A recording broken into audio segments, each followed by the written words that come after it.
हरे कृष्णा कृष्ण कृष्णा हरे हरे, हरे राम राम राम हरे हरे। जय जय श्री चैतन्य, जय हो नित्यानंदा,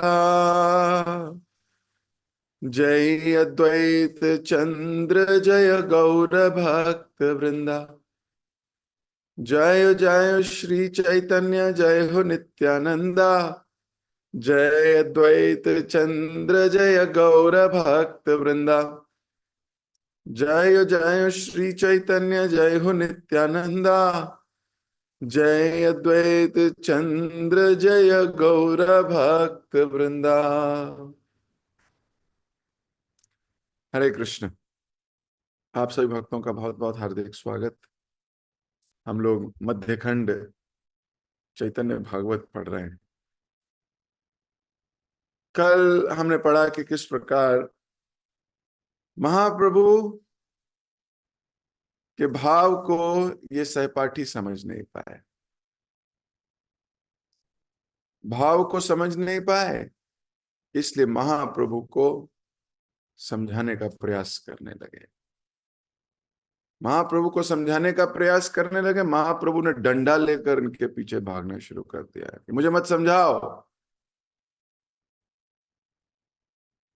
तुम समझोगे नहीं।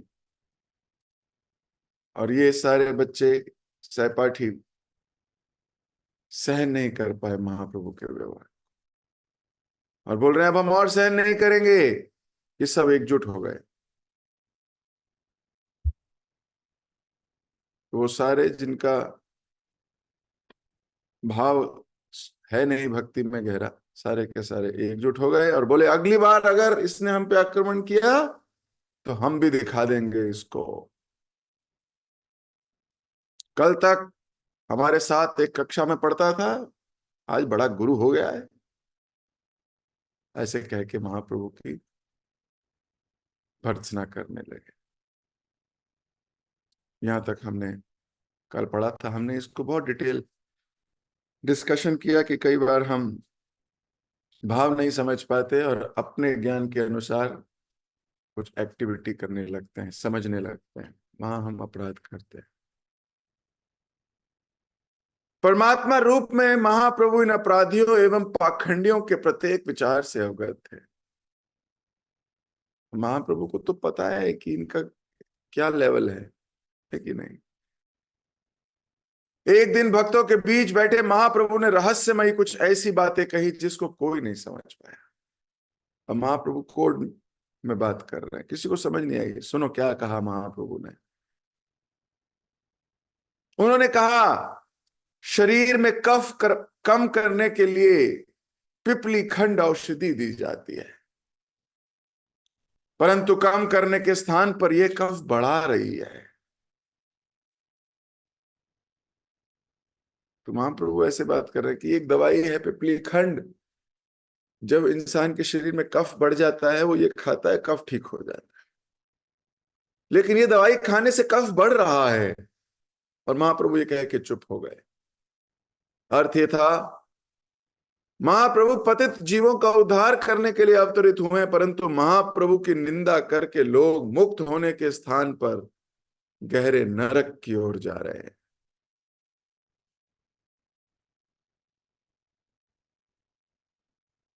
महाप्रभु को साधारण समझकर कि बड़ा गुरु बना बैठा है,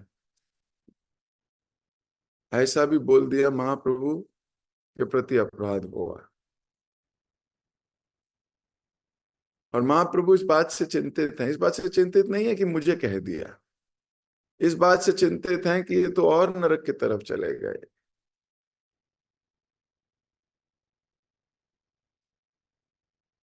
इसलिए हमेशा सतर्क रहो भक्ति में।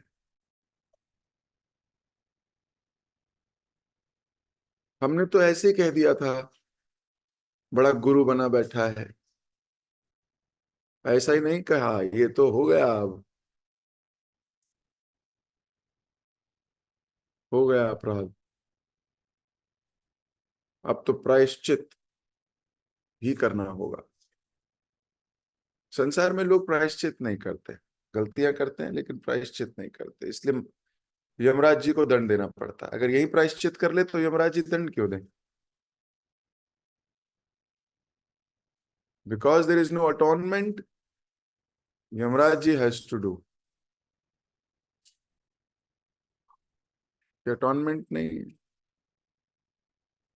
और महाप्रभु सोच रहे हैं कि मैं आया था इनको भक्त बनाने, मेरा ऑब्जेक्टिव था ये सब भक्त बन जाएं, ये तो मेरी निंदा कर रहे हैं। क्या होगा? और गहरे नरक में, पहले अगर फर्स्ट लेवल वाले नरक में जाना था, अब तो थर्ड लेवल वाले नरक में जा रहे हैं, तो मेरे आने से तो और बर्बाद हो गए ये।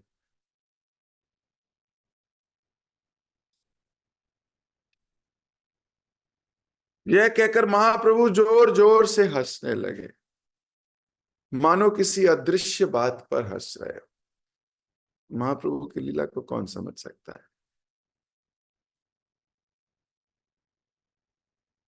कुछ ना समझ पाने के कारण भक्तों की चिंता बढ़ गई। अब महाप्रभु बोल रहे हैं, महाप्रभु से पूछे कौन कि हे महाप्रभु आपके ये विचार जरा समझाइए। कोई नहीं, महाप्रभु से क्या पूछेंगे, सब अभी माना संबंध है, लेकिन there is a line of respect, बहुत जबरदस्त रिस्पेक्ट है, ऐसे पूछ नहीं सकते। और क्या कर रहे हैं भक्त? चिंता बढ़ रही है उनकी, महाप्रभु ऐसा क्यों बोले? कफ की गोली खाते हैं तो कफ दूर हो जाता है, पर गोली की वजह से कफ बढ़ रहा है, इसका क्या मतलब है? और महाप्रभु हंस रहे हैं उसके बाद में, अरे तो भक्तों की लीला है। नित्यानंद प्रभु महाप्रभु के कथन के गूढ़ अर्थ तथा उसके आंतरिक भाव को जानते थे। अब जो क्लोज है ना, वो क्लोज हैं, वो तो जानेंगे मूड क्या है, क्या इनका भाव है इसके पीछे। बाकी तो अनुमान लगा सकते हैं।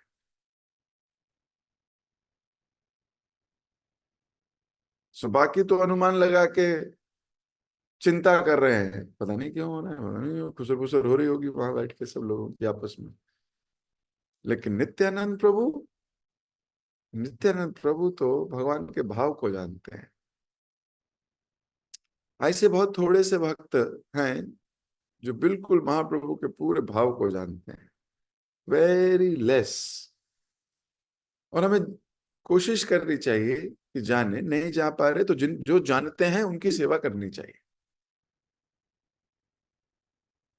तभी दास दास दास दास अनुदास है। राधा रानी भगवान के मूड को जानती हैं, उनके बाद गोपियां हैं, उसके बाद मंजरियां हैं, उसके बाद मंजरियों की भी कुछ सेविकाएं, सेविका सेविका सेविका हम हैं उसके पास। हम भगवान के पुरंतम मूड को नहीं जान सकते। जो जानते हैं हम एटलीस्ट उनको जानने लगे, उनकी सेवा में रत होंगे, एक दिन जुड़ जाएंगे।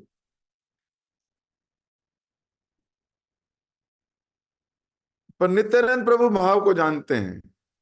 श्री चैतन्य मनोभिष्टम, मन के अभिष्ट को जानने वाले। वैसे तो रूप गोस्वामी के विषय में कहा गया है ये, वो भी जानते थे महाप्रभु के आंतरिक भाव को। स्वरूप दामोदर जानते हैं महाप्रभु के आंतरिक भाव को, रामानंद राय जानते हैं महाप्रभु के आंतरिक भाव को।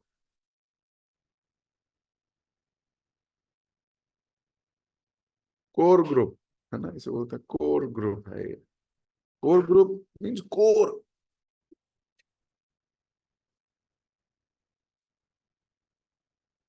नित्यानंद प्रभु ने सोचा शीघ्र ही महाप्रभु घर त्याग कर संन्यास लेंगे, और उदास हो गए।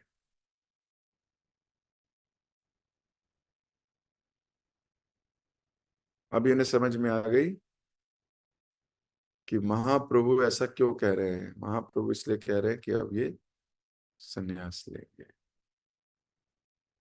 क्यों संन्यास लेंगे? संन्यास इसलिए लेंगे कि लोग समझ नहीं पा रहे इनको।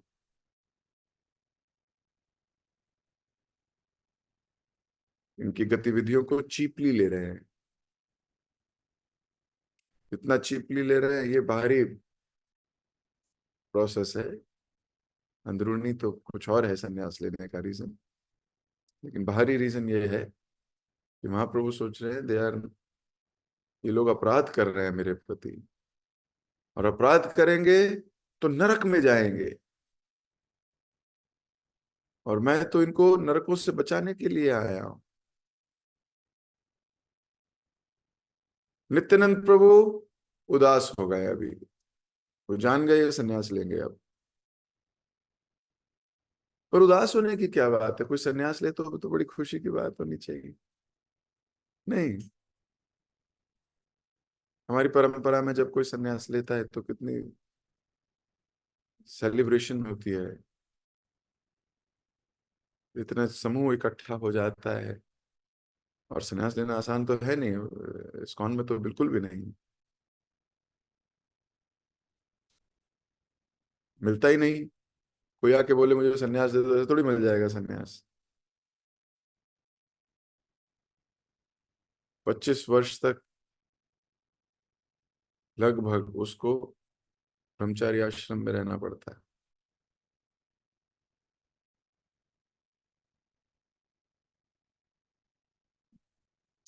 मूवमेंट में बहुत योगदान देना पड़ता है। फिर उसके बाद बहुत से लेटर्स लाने पड़ते हैं सबसे, परिजनों से। फिर उसके बाद एक मिनिस्ट्री है, सन्यास मिनिस्ट्री है इस्कॉन की, वो उसको ऑब्जर्व करती है कई साल, उसकी एक्टिविटीज को। It is not an easy process. बाकी जगह तो आप जाओ, बोलो मैं सन्यास लेना चाहता हूँ, बोलेंगे लो जी हो गया सन्यास। In ISKCON it is very difficult.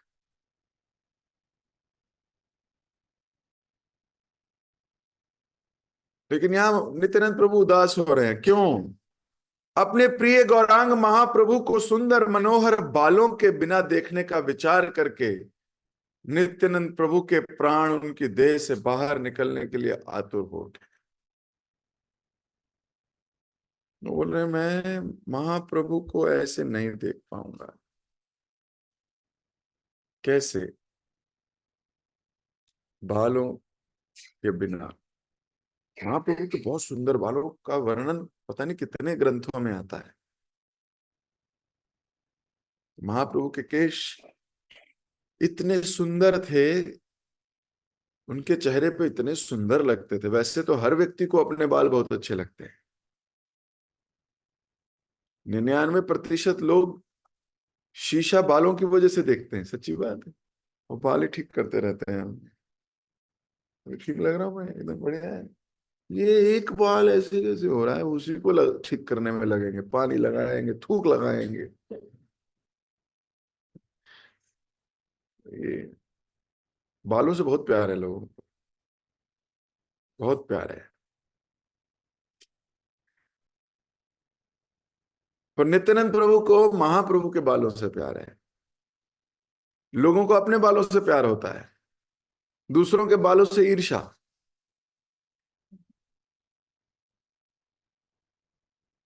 लेकिन नित्यानंद प्रभु को महाप्रभु के बालों से प्यार है। एक्चुअली जिससे प्यार है ना, उसकी हर चीज से प्यार है। ये प्रेम बड़ा पागल बना देता है आदमी को, सच्ची बात बता रहा हूं आपको।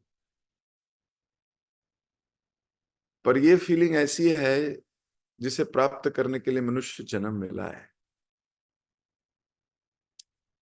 मनुष्य जन्म हीरो बनने के लिए नहीं बना, मनुष्य जन्म हीरो की सेवा करने को मिला है।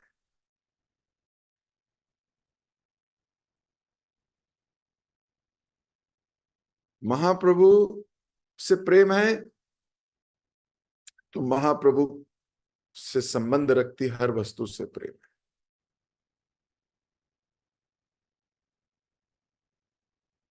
ये प्रेम का और घृणा का एक स्वभाव है।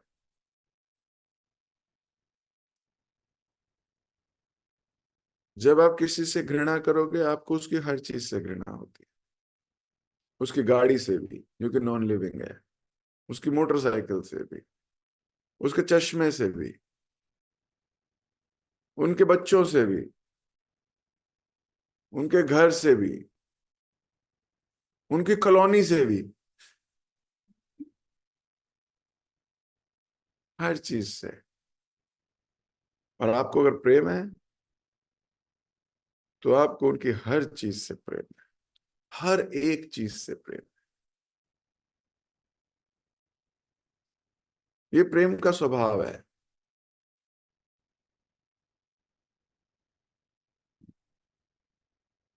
तो जहां प्रेम है वहां आप ये चीजें देख सकते हो। तो महाप्रभु को अभी उनके बालों से इतना प्यार है, कह रहे हैं कि उनके प्राण उनके शरीर से निकलने को तैयार है। मतलब क्या हुआ इसका? मतलब वो मरने को तैयार है। वो सोच रहे हैं कि अब मैं मर ही जाऊं, मैं नहीं देख पाऊंगा महाप्रभु को सन्यास वेश में। It is going to be very difficult for मी।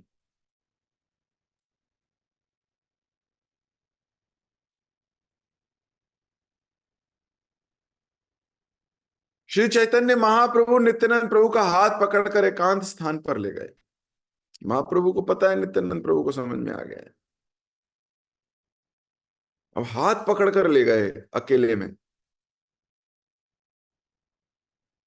उन्होंने कहा, प्रिय नित्यानंद, मैं अपने हृदय की बात तुमसे कह रहा हूं। मैंने संपूर्ण जगत के उद्धार के लिए अवतार लिया है, परंतु लगता है इसके विपरीत हो रहा है। जैसे ही उन छात्रों ने प्रतिशोध की भावना से मुझे पीटने का विचार किया, उनका भव बंधन पहले से कहीं अधिक मजबूत हो गया।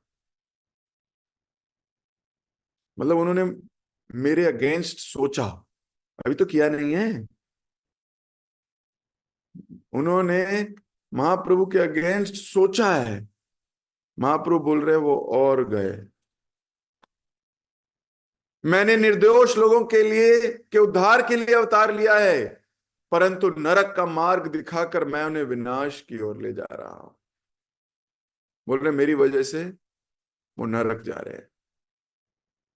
सोचिए, भक्त हमेशा ये सोचता है कि मेरी वजह से हो रहा है। इसको विचार कीजिए सब। भक्त ब्लेम नहीं करता तुम्हारी वजह से, तुम्हारी वजह से, तुम्हारी वजह से। वो बोलता है मेरी वजह, मेरी कमी है।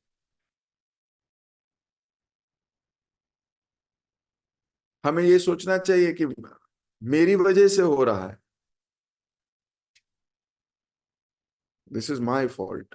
और मान लो कोई भक्त आपको बोले हाँ दिस इज माई फॉल्ट, तो आपको क्या कहना चाहिए? आपको बोलना चाहिए नहीं नहीं, इट इज माई फॉल्ट। मुझे नहीं बोलना चाहिए अच्छा समझ में आ गई ना तुमको, अब तुम्हारा फॉल्ट है। क्या सोचना चाहिए? ओ, दिस इज माई फॉल्ट।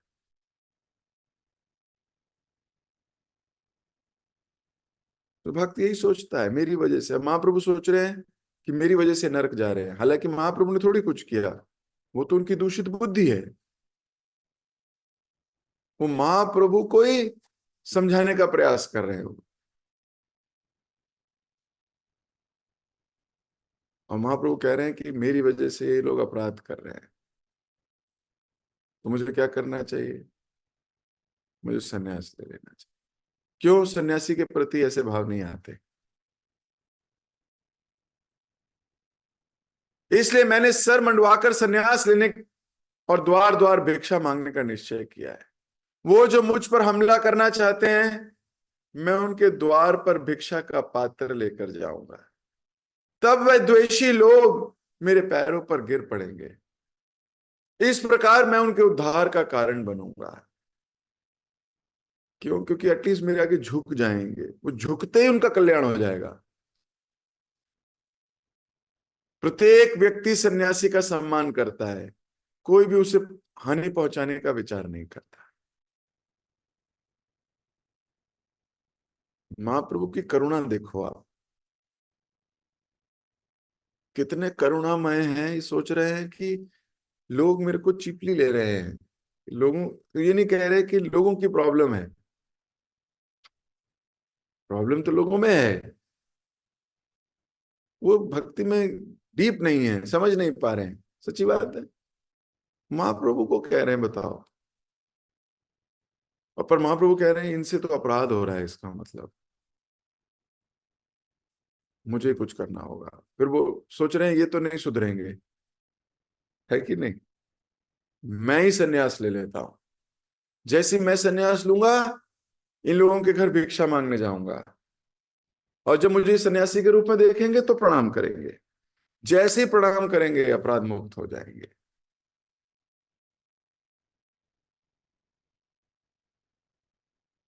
कितना सोच सकता है कोई दूसरों के लिए। और उनकी भगवत धाम जाने की यात्रा में अपने को कष्ट लेने के लिए रेडी है महाप्रभु।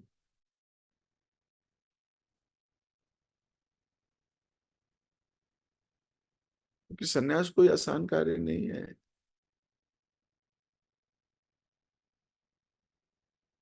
ये कोई आसान कार्य नहीं है।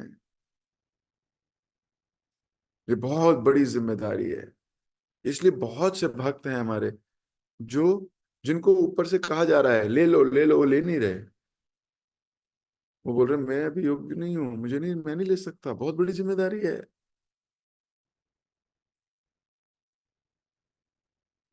संसार भर का पाप समेटने की जिम्मेदारी लेनी पड़ती है।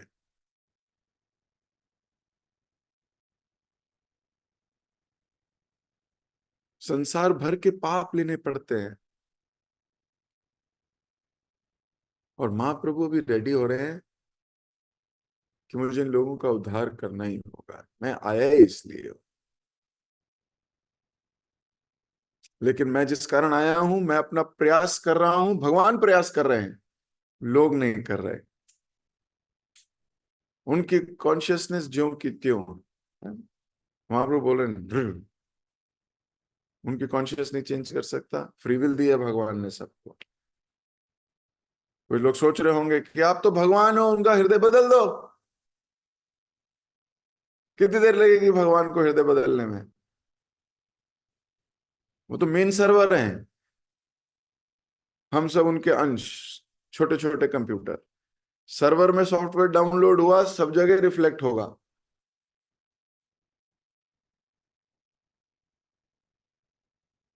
लेकिन महाप्रभु ऐसा नहीं करते। भगवान किसी से उसकी फ्री विल नहीं छीनते, नहीं छीनते। वो कहते हैं तुम्हारी फ्री विल है, अपनी इच्छा से मेरे साथ बंधो तो बात है। मैं जबरदस्ती बंधवाऊं, ये क्या मतलब है?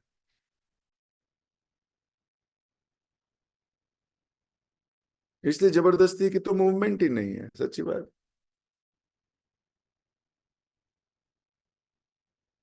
तो महाप्रभु सोच रहे हैं कि इनको तो नहीं बदल सकता, मैं ही बदल जाता हूं। और कैसे बदलूं? संन्यास ले लेता हूं, क्योंकि भाव तो मैं बदल नहीं सकता। भाव तो मैं बदल नहीं सकता। राधा रानी का भाव लेके आया हूं, मांग के लाया हूं, वो भी है थोड़ी।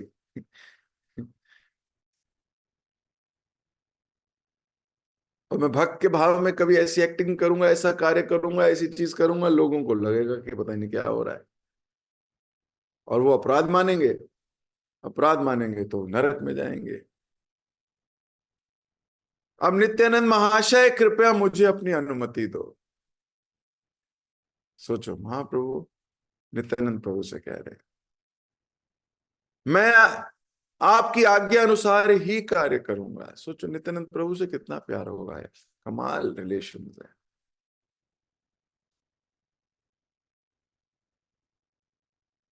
और ये कोई भौतिक संबंध नहीं है। इस संसार में सारे भौतिक संबंध आपको कष्ट का कारण बनेंगे। जब जब आप अपने संबंधों को भौतिक लेवल पे देखोगे, ये मेरा भाई है, ये मेरा बेटा है, ये मेरे पिता है, ये मेरी सास है, आपको कष्ट ही मिलने हैं। लिख लीजिए अभी मेरी बात। जब इन संबंधों को आध्यात्मिक में कन्वर्ट करोगे तब जाके कहीं चैन मिलेगा। तो जब भी हम बात कर रहे हैं रिश्तों की, संबंधों की, हमारा तात्पर्य आध्यात्मिक संबंधों से है। जब जब आप संबंधों को भौतिकता के लेवल पे लाओगे, कुछ नहीं होने वाला, आपको केवल कष्ट मिलेगा। इसलिए संबंधों को आध्यात्मिक लेवल तक लेके जाना है। नित्यानंद प्रभु को इतना आध्यात्मिक संबंध है महाप्रभु का, और बोल रहे हैं आपकी आज्ञा के बिना नहीं करूंगा। यदि तुम चाहते हो कि संसार का प्रत्येक प्राणी मुक्त हो जाए, तो मुझे इस निर्णय पर चलने से नहीं रोकोगे। तुम मेरे अवतार के गुहितम उद्देश्य से भली भांति परिचित हो, इसलिए इस पर शोक करने का कोई कारण नहीं है। महाप्रभु जान रहे हैं ये परेशान हो गए। अब महाप्रभु अपने भक्तों को परेशान भी नहीं देख सकते, पर उनको आज्ञा दे रहे हैं परेशान मत होना। आप जानते हो मैं क्यों आया हूं।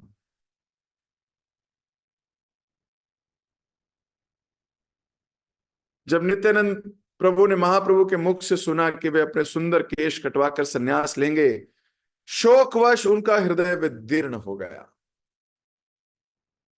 वे समझ नहीं पाए कि क्या कहें, परंतु जानते थे कि महाप्रभु के निर्णय को बदलना किसी के लिए संभव नहीं है। महाप्रभु ने डिसाइड कर लिया, नाउ इट इज डिसाइडेड। अब आप रो, आप पीटो, आप जो मर्जी कर लो, अब तो निर्णय ले लिया। इसलिए क्या अच्छा है, उनके निर्णय में हामी भरना ही अच्छा है। नित्यानंद प्रभु ने उत्तर दिया, हे प्रभु, आप पूर्ण स्वतंत्र हैं। आपकी इच्छा को रोकने का समर्थ भला किसमें है? कौन आपकी इच्छा के विरुद्ध कार्य कर सकता है? आपने जो सोचा है वही होकर रहेगा। बद्ध जीवों के उद्धार हेतु आपसे श्रेष्ठ अन्य कौन सोच सकता है? फिर भी मेरा निवेदन है, देखिए कैसे बात करनी चाहिए, शास्त्र में सिखाते हैं। फिर भी मेरा निवेदन है कि आप वैष्णवों के साथ इस विषय पर विचार विमर्श करें। बोले सबके साथ विचार करो,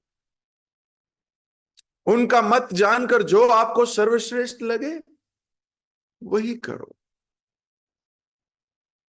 फिर भी बोल रहे हैं क्या, आप सबका मत ले लीजिए महाप्रभु, फिर फिर भी आपको उनमें से जो श्रेष्ठ लगे करो वही। कई बार हम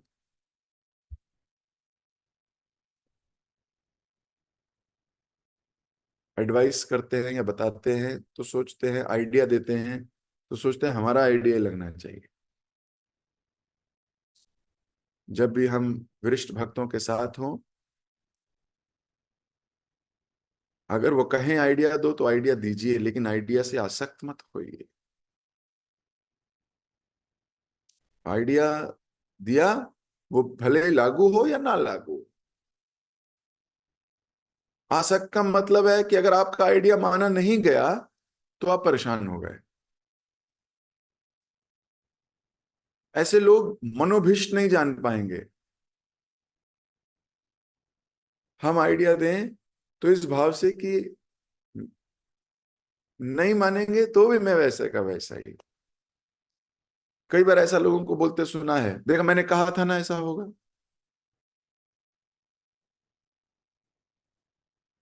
इसका मतलब आइडिया से बड़ी आसक्ति थी, सीनियर ने माना नहीं और फिर वही हुआ, और फिर अब मैंने तो पहले ही कहा था। तो इसका मतलब आइडिया से आसक्ति थी आपके।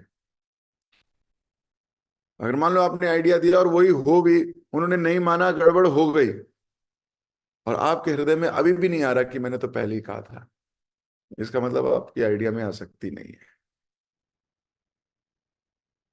लेकिन अगर नहीं, देख मैं तो पहले ही देख लेता हूं, दैट मीन देयर इज आसक्ति। कृष्णा ने सीनियर को टेस्ट नहीं किया, ऐसे कृष्ण ने तुमको टेस्ट कर लिया। बहुत डिफरेंट है। पर जो जेन्युइन है ना, उसके साथ ये कभी नहीं होने वाला, वो इज जेन्युइन। हम आर्टिफिशियली करना चाहेंगे तो होगा हमारे साथ गड़बड़। लेकिन जो कोई जेन्युइन होगा ना, उसको फर्क ही नहीं पड़ेगा, उसका आइडिया माना जाए, उसका आइडिया ना माना जाए। तो नित्यानंद प्रभु सिखा रहे हैं कि महाप्रभु, मेरा मत है, विचार विमर्श कर लीजिए, उसके बाद जो आपको उचित लगे वो करिएगा। हम आपके साथ हैं आपके डिसीजन में। नित्यानंद प्रभु के वचनों से संतुष्ट होकर चैतन्य महाप्रभु बार बार उनका आलिंगन करने लगे। सोचो, जीत लिया महाप्रभु को फिर से। अब महाप्रभु को कितने कारण दिए हैं नित्यानंद प्रभु ने, कितना संबंध गहरा होता जा रहा है। महाप्रभु को समझ में नहीं आ रही कि मैं कैसे कहूं इसको, तो गले ही लगा रहे हैं बार बार। गले लगाएंगे, फिर ऐसे दूर करेंगे, फिर गले लगा लेंगे उसको, है ना, फिर थोड़ा दूर करेंगे उसको, देखेंगे, फिर गले लगा लेंगे उसको। सोचो, आपके दिमाग में चलनी चाहिए पिक्चर कि बारंबार वर्ड आया है, बारंबार आलिंगन करने लगे। बारंबार आलिंगन कैसे करते हैं? आलिंगन करें, फिर छोड़ेंगे, फिर कहेंगे नहीं छोड़ सकता, फिर आलिंगन करेंगे, है ना, फिर छोड़ेंगे, फिर बोले इनको मैं नहीं छोड़ सकता, है ना, फिर आलिंगन करेंगे। ये है बारंबार। ये शब्द छोटा सा है, लेकिन जब इसको जियोगे तो रियलाइज करोगे क्या टेस्ट आ रहा होगा महाप्रभु को। किस लिए नित्यानंद प्रभु ने इतनी सौहार्दपूर्ण बात कही है? महाप्रभु की बात मानी भी है और नहीं भी मानी है।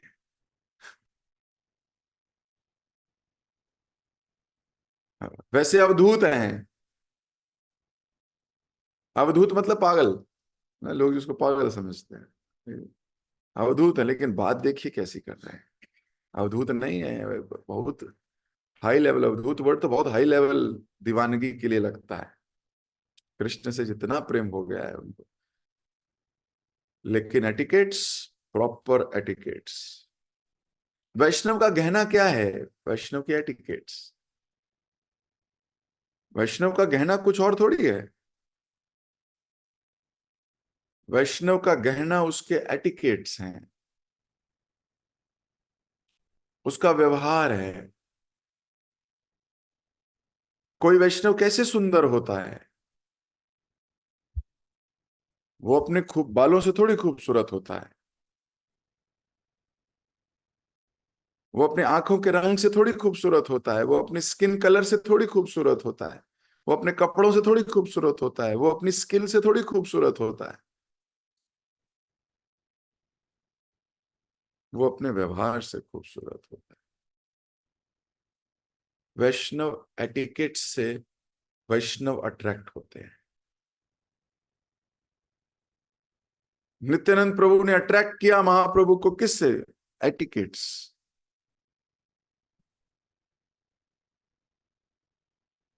बात करने का तरीका ही है सब कुछ।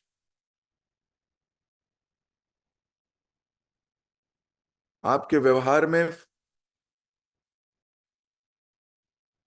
कितना है दिव्यता है, उससे आप अट्रैक्ट हो जाते हैं। इसलिए हम सबको विचार करना चाहिए कि हम बहुत अच्छे से व्यवहार करें, एकदम वैष्णव एटिकेट्स को फॉलो करते हुए। किस प्रकार बैठना है, किस प्रकार उठना है, वैष्णवों के सामने कैसी डीलिंग करनी है, आवाज का लेवल क्या होना है, प्रेम का भाव क्या होना, आंख कैसी दिखनी चाहिए, तो बहुत जेन्युइनिटी से it will attract.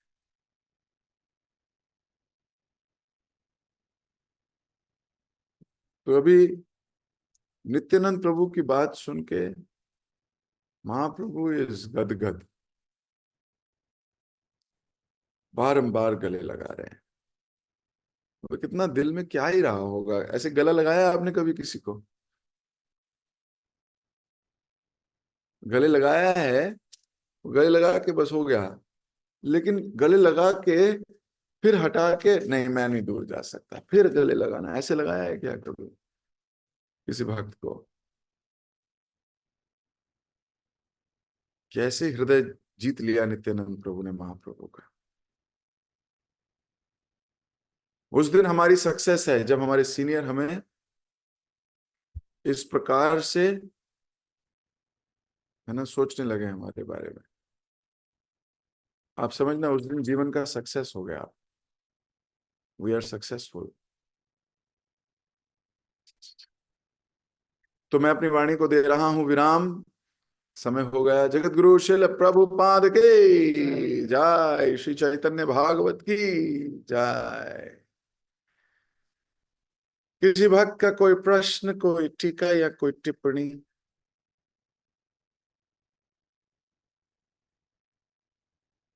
Yogendra Prabhu, yes. Hare Krishna Prabhu. Ji Prabhu जी।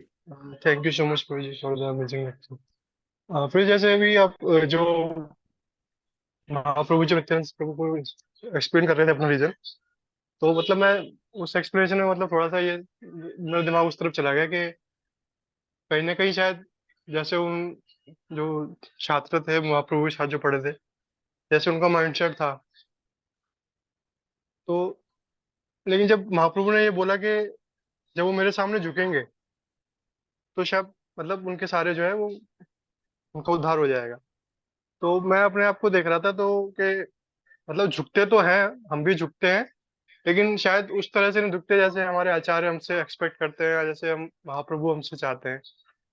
तो वो जो झुकना है प्रभु जी मतलब वो झुकने में भी कहीं ना कहीं जैसे आप बोलते हैं कि हम अपने लिए प्रार्थना होती है और कुछ मतलब अब सुन सुन के थोड़ा बहुत शायद थोड़ा सा वो मूड चेंज हो गया कि हम भक्ति मांगते हैं कुछ होता है, लेकिन कहीं ना कहीं डीप डाउन देखा जाए तो फिर वो होता, लेकिन वो अपने लिए ये कुछ ना कुछ, लेकिन वो झुकना भी प्रभु जी मतलब है नहीं, शायद उस तरह का नहीं है, बस झुक रहे हैं ये चीज है बस।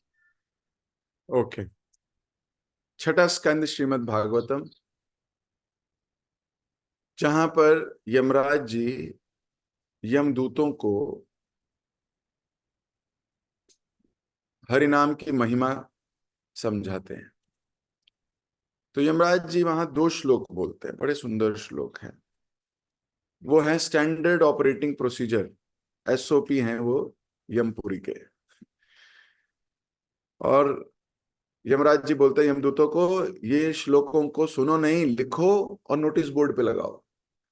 जब भी किसी आदमी को लेने जाओगे, ये श्लोक पढ़ना पहले। उसमें एक नोटिस बोर्ड पे लिखो किनको लाना है, और दूसरे नोटिस बोर्ड पे किनको नहीं लाना है।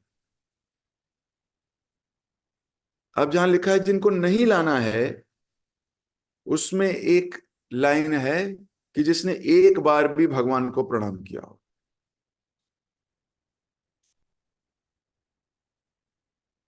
किसी भी मूड में किया हो।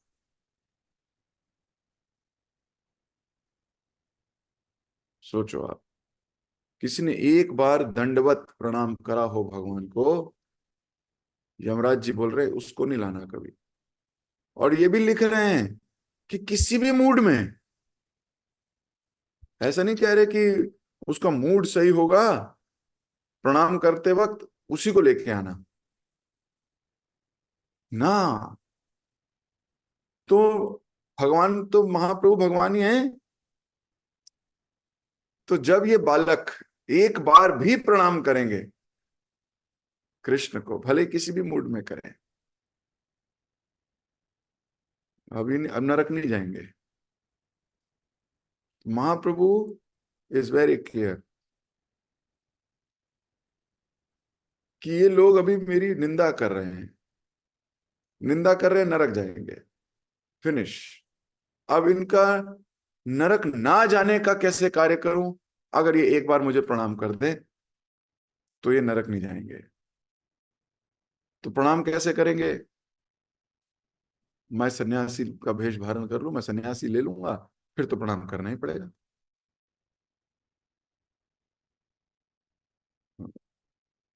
प्रणाम करेंगे, चले जाएंगे भगवत धाम। समझ में आ रहा है? So this is the crux.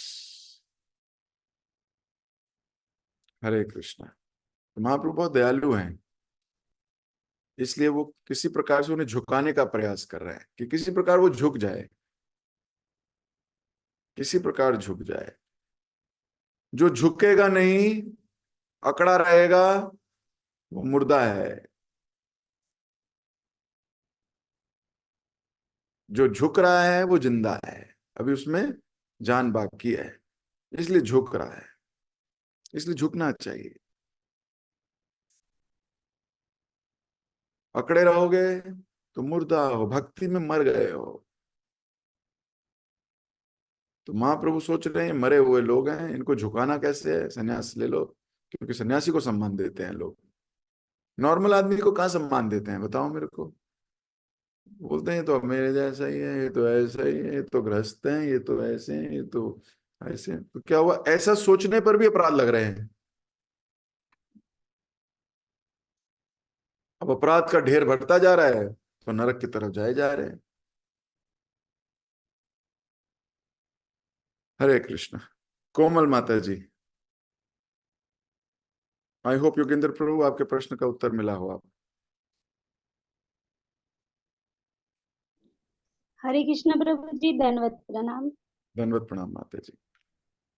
प्रभु जी, आज मैंने सीखा कि मैं भी कोशिश करूंगी कि अपना स्वभाव में ऐसा बनाऊं जो वैष्णव मुझे भी पसंद करें, जय, मुझे भी वेरी गुड। वैष्णवों की कृपा हो जाए प्रभु जी। और मेरा एक छोटा शाबाश सा क्वेश्चन था प्रभु जी। जी। प्रभु जी, जैसे मुझे जब करना आता तो नहीं, अभी तो मुझे तो कुछ भी नहीं आता है, पर फिर भी जो थोड़ा बहुत आपकी कृपा से मैं कर रही हूँ, तो जितना आगे को जाने की कोशिश कर रही हूँ उतना ही पीछे को आ रही हूँ। हम्म।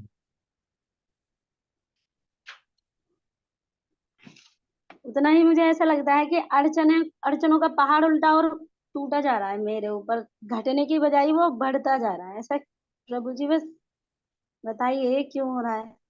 ये तो बहुत अच्छी बात है। भगवान जिनसे प्रेम करते हैं उनके जीवन में जितने उनके प्रारब्ध हैं उनको जल्दी जल्दी खत्म करते हैं। कई बार भक्ति करते हैं तो ऐसा लगता है मुसीबतें बढ़ गई। अब क्यों बढ़ी? क्योंकि जो हमारे अनर्थ थे नीचे बैठे हुए थे जमीन पे, अब झाड़ू लगना शुरू हुआ है। तो जब जैसे कमरे में जहां गंदगी हो, बहुत समय से कमरा बंद रखा हो, उसमें धूल होती है लेकिन ऐसे नहीं विजिबल होती।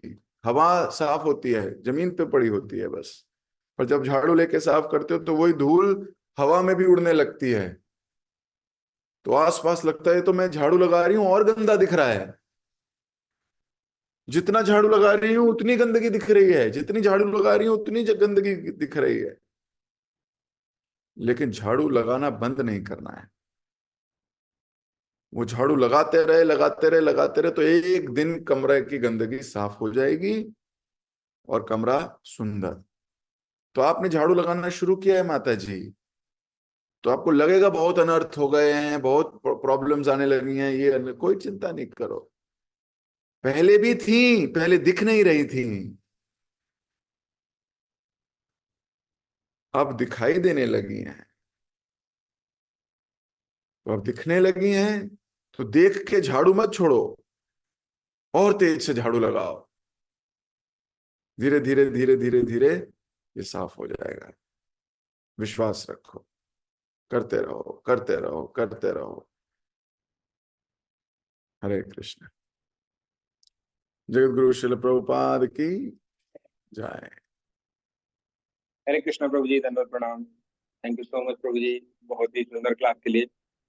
आज की लीला में आपने ये बताया कि महाप्रभु हमारे उद्धार के लिए प्लान बना रहे हैं सन्यासी बनने के लिए। तो आज की कथा में हमने बहुत सारी लर्निंग ली है, जैसे कि भक्ति में सतर्क रहना जरूरी है।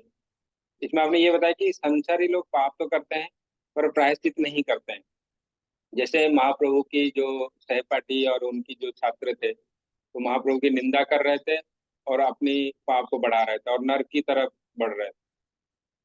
और आपने ये बताया भगवान का और गुरु का अगर मूड को हमें जानना जानना है, तो उनकी या उनकी कोई प्रेमी भक्त की हमें सेवा करना पड़ेगा दास की मूड में। और आपने ये बताया कि हमें जिनसे प्रेम होता है उनसे संबंधित हर चीज हमें अच्छे लगने लगता है। वैसे ही जो ईर्ष्यालु होता है, हम जिससे ईर्ष्या करते हैं उनसे हर चीज हमें मतलब ईर्ष्या होता है उससे। और आपने ये बताया कि भक्त किसी को ब्लेम नहीं करता है। जैसे कि यहाँ पे बताया आपने, महाप्रभु जैसे सोच रहे थे कि जो उनको निंदक है और दोषी जन है, और उनकी वजह से वो नरक की तरफ बढ़ रहे हैं। तो वो कहते हैं कि जो भक्त है वो जो ब्लेम है अपने ऊपर ले लेते हैं। वो सोच रहा है कि ये मेरे वजह से ही हो रहा है। और आपने ये बताया कि इस संसार में हमारा जितना भी भौतिक संबंध है वो हमारे दुख की कारण बनता है। तो इसीलिए हमें ये करना है कि जो भी संबंध है इनको आध्यात्मिक की ओर हमें लेके जाना है। और आपने ये बताया कि जब हमारे सीनियर भक्त के पास हम हों और सीनियर भक्त बोले कि आप हमें कुछ आइडिया देना चाहिए, तो आइडिया देना तो चाहिए पर उसमें आसक्त नहीं होना चाहिए, चाहे वो लागू हो या ना लगू। और लास्ट में आपने ये बताया कि वैष्णव सुंदर कैसे दिखते हैं, उनका गहना क्या होता है। उनका गहना यही होता है कि वैष्णव एटिकेट्स हैं और उनके व्यवहार। Thank you so much Prabhu जी। सभी भक्तों को भी धन्यवाद इतने प्रेम से श्रवण करने के लिए। प्रभु जी का धन्यवाद करेंगे एक बार। हरे कृष्ण महामंत्र। हरे कृष्ण हरे हरे कृष्ण कृष्णा कृष्ण कृष्ण कृष्ण हरे हरे, हरे राम हरे राम, राम राम हरे प्रभु जी। हरे।